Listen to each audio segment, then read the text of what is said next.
আর মায়েদের আপনারা বেশিরভাগ সবাই কি করেন, কিস্তিতে আপনার এনজিওর কাছ থেকে ধার নেন, তাই না? টাকা নেন না, সময় মতো শোধ করা যায় না। আর তখন এনজিওর ভাইরা আসলে খালি চাপাচাপি করে, না বলে মুরগিটা ছাগলটাতে যায়, ঠিক কিনা বলেন? আমাদের তারেক সাহেব বলছে আমি মায়েদেরকে আরো কষ্ট করতে দিব না, ওই এনজিওর যত সূত্রের টাকা টাকা আছে ওটা আমি নিয়ে নেবো, আমি পে করবো, আমার মায়েদেরকে ফ্রি করবো। এটা একটা যুগান্তকারী ঘটনা হবে এবং আমাদের দেশের অর্থনৈতিক পরিবর্তন হয়ে যাবে। আমি যদি ঋণ মুক্ত হই তাহলে আমার চেয়ে ভালো অবস্থায় কেউ থাকবে? আমি তখন ঠিকই ব্যবসা বাণিজ্য কৃষিতে মন দিতে পারবো, তাই না?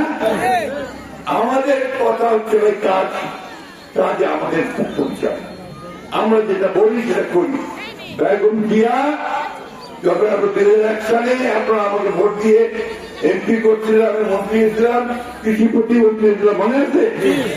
তখন আমরা কৃষকদের 5,000 টাকা পর্যন্ত সুদ সহ মাফ করে দিচ্ছিলাম। সব টাকা কথা ফর্ম আছে, আর 25 বিঘা পর্যন্ত খাজনা মাফ করে দিচ্ছিলাম, ঠিক না? এরপরে আমি এই ঠাকুরগাতে সেচের কারণে পানির জন্য বরেন্দ্র বহুমুখী প্রকল্প নিয়ে আসছি, তাই না? ডিপটিউবেল গুলো, ওগুলো দিয়ে আপনার পানি পাওয়া যাচ্ছে।